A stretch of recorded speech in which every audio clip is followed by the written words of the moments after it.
Planet Reddit. Today's story is... I revealed how my sister abused my sick son. My father disinherited her instantly. It all started when my son went to celebrate his cousin's birthday a few days ago. They are both 8 years old, go to the same school and share several friends who were also invited. My son wasn't feeling too well that day, so I asked him several times if he really wanted to attend. He insisted that he could go, and since he only seemed a little tired, not very sick, I decided to take him. I thought that being with his friends would do him good, so I dropped him off at my sister's house and took the opportunity to do some shopping and see a movie with my wife. For the next 3 hours, I tried to get in touch with my sister to find out how my son was doing.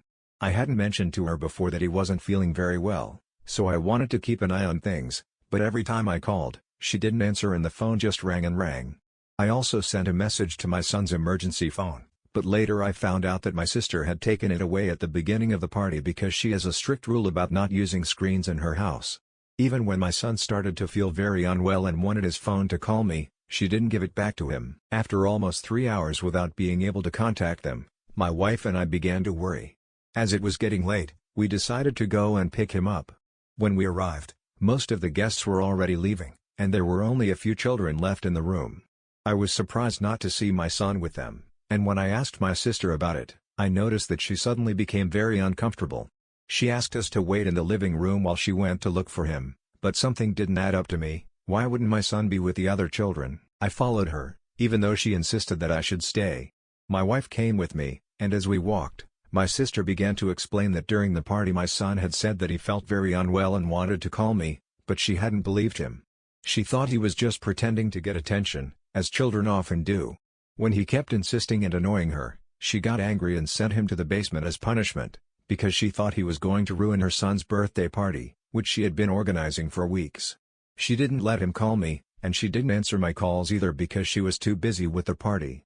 She had completely forgotten about him until we arrived, which is why he was acting so strange. As you can imagine, I was furious while she was telling me all this, and I made her run to the basement so she could open it and we could see my son.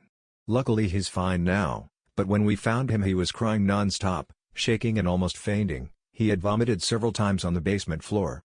We didn't waste any time and took him straight to the emergency room at the nearest hospital. Even though it might not be anything serious, we couldn't take any chances. My sister got in her car and followed us, although I asked her not to come because she was the last person I wanted to see at that moment. She left her husband in charge of the guests and we left through the kitchen door because she didn't have time to explain. In the waiting room, my sister kept apologizing, but we completely ignored her. After a while the doctor was treating our son, my father and my brother-in-law arrived. They asked us what had happened, because my sister hadn't told them anything. She had only told her husband that she was in the hospital. After all the guests had left, they came over, and just as my sister was about to tell them that everything was fine, I stepped in and told them exactly what had happened. I was so angry that I didn't care how it would look to her, and as expected, both my father and her husband were horrified. Apparently she had told all the guests that my son had gone through the kitchen because I had picked him up when he felt a little unwell, but that it was nothing serious and that there was nothing to worry about. It sounded reasonable and nobody suspected anything, because what he had really done was so far-fetched that it would never have occurred to anyone. After I told them the truth, my brother-in-law started arguing with her, calling her crazy and more, but my father remained silent for a while. Then he simply looked at my sister and told her that he had been thinking about setting up a trust fund for the two of them and our future, but that now he would only include me and the grandchildren. She would receive nothing, and he would make sure of that. We were all surprised by what he said, and within seconds my sister started to cry, but nobody felt sorry for her. A few days have passed and my son is already much better, although he is still somewhat traumatized. That's why we are spending as much time as possible with him. During these days, my sister has not stopped begging me to fix things and talk to our father, because she thinks it is too severe a punishment for what he did. Not even her husband talks to her now, and he is keeping their son away from her. He has apologized like a million times, but honestly I don't care. What he did was horrible and there is no going back. Although deep down I feel weird about my father's decision to exclude her from the trust fund, because originally it was only going to be for his two grandchildren and we both agreed to that. But now I am also included as a beneficiary, and I don't know, it feels strange and I'm having a hard time processing it. So basically I want to know, would it be wrong of me to accept my father including me as a beneficiary of the trust fund, along with his grandchildren, and leaving my sister out because of what she did? Update 1. Hello everyone. First of all, thank you so much for all the comments. My son is now fully recovered, and we are so happy to see that so many people care about him. We are so grateful for all the concern and support we have received in the comments. It is very touching. Regarding what has been happening lately, I have decided to block my sister. It's been a week since the party, and I think I should say that we have decided not to take legal action or report her for this, although I think we could do so. We just don't need that drama right now. It would take a lot of time and money to pursue this, and it's not worth it. We have been thinking about reporting her to Child Protective Services, CPS, but this is something recent. I didn't mention it in my previous post because, honestly, we weren't even thinking about what to do with her. I was mainly focused on my son and the whole trust fund thing. It hadn't even occurred to me that I might have to report her, but I think it's a good idea to do so because she has a child of her own. Sometimes she looks after other children in her house, and I really don't think it's a good idea for that to happen for the time being. It's obvious that something is not right with her at the moment. I don't know what it is, but normal people don't act like that. If I report her to CPS, maybe they'll suggest therapy or something like that, and she'll be able to manage her problems better in the future. In the long run, it will be the best thing for her. Some people also ask me why I hadn't blocked her from the start. Why did I allow her to keep sending me messages? Honestly, it was a moment of weakness. After our mother passed away a few years ago, my father, my sister and I became very close, and that's why I trusted her enough to leave my son at the birthday party and go with my wife. If I hadn't trusted her, I would have stayed all night because I don't normally let my son spend so much time in other people's homes without thinking it through. We've been very close these last few years, so it was hard for me to block her out, especially when she was going through personal problems too. I'm a father, but I'm also her brother, so I felt sad for her while also angry at what she did to my son. There were a lot of mixed feelings and I felt lost. That's why I hadn't blocked her yet, but now I don't think I need to deal with any of this. I don't even need to feel bad for her, even if it was a mistake without any bad intentions. It's just not the kind of mistake you can make with children. These things can leave marks for life, and if she doesn't have the sense to understand that, then maybe she shouldn't have children in her house. Either way, I'm going to talk to my dad today, and we'll probably report her to CPS. It won't be easy, but I feel like it has to be done because what she did was so irresponsible and horrible, not just for a 7-year-old but for anyone. And I can't let it go just because she's my sister. I probably wouldn't have even hesitated if it had been anyone else, but because it's her we've been giving her the benefit of the doubt. Unfortunately, I don't think apologies can fix this. Update 2. It's been a few hours since my last update, and my wife and I have just had dinner with my father.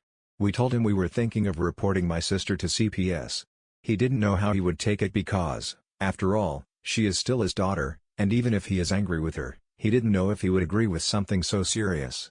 He thought about it for a while. I thought he would tell us not to do it, but in the end he told us to do what we think is right.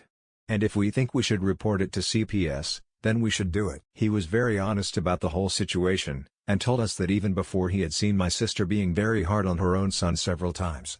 Most of the time she was kind and calm, but sometimes she lost control over very small and insignificant things when he was present. Then her son would cry, and she would try to make up for it, but it was obvious that she had problems controlling her temper. With my son the situation got completely out of control, and he had advised her several times to seek professional help, to go to parenting classes, and to find a healthier way of handling this because, let's be honest, children are going to be children. They are going to make mistakes all the time. They are going to make a lot of mistakes, and they are not going to be perfect or easy to deal with. But as parents, we can't afford to make them feel bad and scare them all the time. She said she would do something about it, but she never did, and after this incident, my father decided that enough was enough, and he told us that he should have taken it more seriously with her before, but he never thought that things would get to this point. I don't even blame him because I don't think anyone could have imagined that she would do something like that. You don't think that people are capable of these things until they do them. In short, my father told me to move forward and felt that, since our son had to go through this, the decision should be completely ours, and we didn't even need to ask for an opinion on the matter. But, of course, there will be an investigation, and if they ask him anything, he will be completely honest, so that reassured me. I really hope that my sister collaborates with CPS because that will make it easier for her to be left alone. And to be honest, that's the aim. I don't want her to get into trouble. I just want her to improve and learn from this situation. I also spoke to my father about the trust fund. I told him that I had been feeling a little uncomfortable because I knew it was originally only for the grandchildren. but he explained that he had been thinking about including me and my sister as beneficiaries for a while now, and he was planning to surprise us at Christmas. Her business is doing very well, and she saves a lot of money because she lives simply and doesn't need great luxuries. So she thinks it's only fair to include me as a beneficiary, and since it's her money, nobody can tell her what to do. Even if my sister thinks it's not fair, she'll have to accept it because what she did on the day of the party is simply unjustified. My father also mentioned that it's not like she can't support herself with what she earns now. Both she and her husband work, and together they earn quite well. So it will be fine, and he is still going to be around for a long time, as he is in good health, so it's not like I'm going to receive the money from the fund anytime soon. That will happen in the distant future, and I don't need to worry about it now. After talking to him, I feel much better and I don't feel so guilty anymore. And the truth is that I shouldn't have felt guilty at all. I'm not doing anything wrong. I didn't pressure or force my father to do this. He decided on his own, and I'm not going to worry about whether it's unfair or not anymore.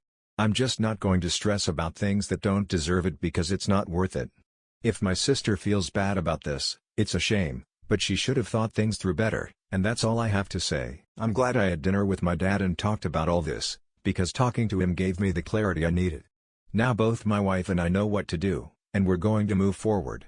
We just hope that something good comes out of this, and that the situation doesn't get any more complicated.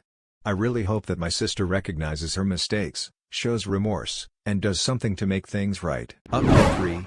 Hi everyone, after my last update, many said that it was no longer necessary to report my sister to CPS because my son was already safe and I didn't need to worry. But as I explained, this isn't about causing my sister problems or getting revenge. It's simply about doing the right thing. I knew that if she was truly sorry, she would cooperate. And I knew that, as my son is now safe, CPS would probably not take this too far, as I had consulted with a friend of mine who works close to the organization, being a foster carer. I also did my own research before taking this step, because I knew things could get complicated quickly. But in the end it was about doing the right thing as she has her own child and sometimes looks after other children in her home. So I went ahead with the report, and as expected, the caseworker who contacted us asked why we had taken so long. We explained that, as it was my sister, I had been hesitating about whether to do it or not, but now I was sure of my decision. It's been 2 weeks since then, and the caseworker has also contacted my sister. He spoke to my wife and me, we gave him a fair description of everything that had happened, and then he also spoke to my son separately, who was a bit nervous. But he told him everything that happened. We also showed the medical records from the emergency and the subsequent consultation, and confirmed that it had been an emergency because my son had a serious case of food poisoning. That was not my sister's fault, but she should still have taken it seriously. After talking to us, 6 days later, they visited my sister, and from what I understand, she cooperated and showed a lot of remorse. In the end she was crying, but she didn't overdo her emotions and she remained sincere. She showed the caseworker around the house, and as the basement wasn't exactly a dangerous place, just very cold, the worker told us that she would consult with her supervisor and let us know the decision soon. We tried to get an idea of what would happen, but he explained that the decision did not depend entirely on her. He could only make recommendations, but he would definitely suggest that, given that my sister had cooperated so much and shown remorse throughout the visit, and because of the initial investigation and the findings, he could say that, although it was bad, it was probably something that would not happen again. So I would suggest to her supervisor that my sister take therapy and parenting classes, as we had requested. Although we don't know the final decision yet, I hope that's what happens. And that this doesn't go too far. Update 4. A week and a half has passed since my last update, and a couple of days ago the caseworker contacted us to say that they had already made a decision. Fortunately, they took our suggestions into account. My sister showed that she really wanted to improve, and even her husband and son said that, although she sometimes has problems controlling her temper, something like that had only happened once, and they would do everything possible to make sure it never happened again. Taking all this into account, they decided that she would have to go to therapy and parenting classes until there was improvement, and she would not be allowed to be alone with my son. The latter is no longer a problem, so we agree. And on that, everything has turned out exactly as we wanted. So we are grateful. The caseworker will continue to be in contact with us and my sister to keep a close eye on the family situation, but for now, that's it. I still haven't spoken to my sister, nor has she tried to contact me, and the same goes for my brother-in-law. I don't even know if they're talking to each other, because the last I heard he wasn't talking to her and was trying to keep his son away from her. But since he has supported her during this time, I hope things are better at home now. I have kept my father informed throughout all this, and now that we finally have a decision, we can finally breathe easy. Because this has been very stressful for all of us, not just for my sister or me. It's probably the first time anything like this has happened in our family. And of course, we're not used to dealing with these situations. So until we had an answer, this was the only thing we could think about. But I'm glad we were able to resolve things without too much drama. And above all, I'm glad my sister decided to seek help to get better. As for my son, he's practically back to normal. He's playing, laughing, jumping and doing everything that children his age do. At school he also continues to hang out with my nephew, regardless of the situation between my sister and me. And that's how it should ideally be. Whatever the relationship between us is now, we haven't let that affect the children. I hadn't talked about this before because there were other important things to mention. But I think it's time to talk about it because there have been some questions about it. As my son and his son go to the same school, it's natural that they spend a lot of time together and they are very close, so they have continued to be friends without problems. I didn't mind at all when my son came home from school wanting to go to my nephew's house to play with him. I was glad that they were blissfully unaware of everything that was going on with their parents. But of course, I couldn't take him. So I had to say no because I wasn't sure if my sister would want me there or not. However, apart from that, I was glad to hear that they were maintaining their friendship. At first I wasn't sure if my sister would like her son to continue hanging out with my son. But even she has had no problem with it. So I think we're at a point where we can let them be. And I think that even though they're very young, it's important to respect what they want to. So when things calm down a bit, I think I'm finally going to go to their house with my son and let the kids play together because my son has told me many times that he wants everything to go back to the way it was before. He wants to go to his cousin's house and spend time with him, and he's not even afraid of his aunt anymore. It's easy for him to forget, not so much for us. But for his sake, I'll try to talk to my sister and see if she'd be willing to have play days like before. If not at her house, she can always have her husband drop my nephew off at my house, as we sometimes did that too. For now, I think we should leave things as they are. But later on, I'm definitely going to try to do something about it because I don't want to disappoint my son. And I definitely don't want him to lose his relationship with his cousin. They're very close and I want them to maintain this friendship regardless of family problems and all that. Update 5. Hi, it's been a couple of months and my sister and I haven't exactly gone back to normal. But I talked to her about our children and we've resumed their playdates. Of course, she still can't be alone with my son, as the caseworker suggested. And we make sure that happens. She is going to therapy and parenting classes and trying to control her temper. She also told me that she was not very happy when she found out that I had reported her to CPS. Although she had apologized to me, she could understand why I did it and does not believe that things can go back to the way they were between us. But she's still going to try for the children and I agree with her.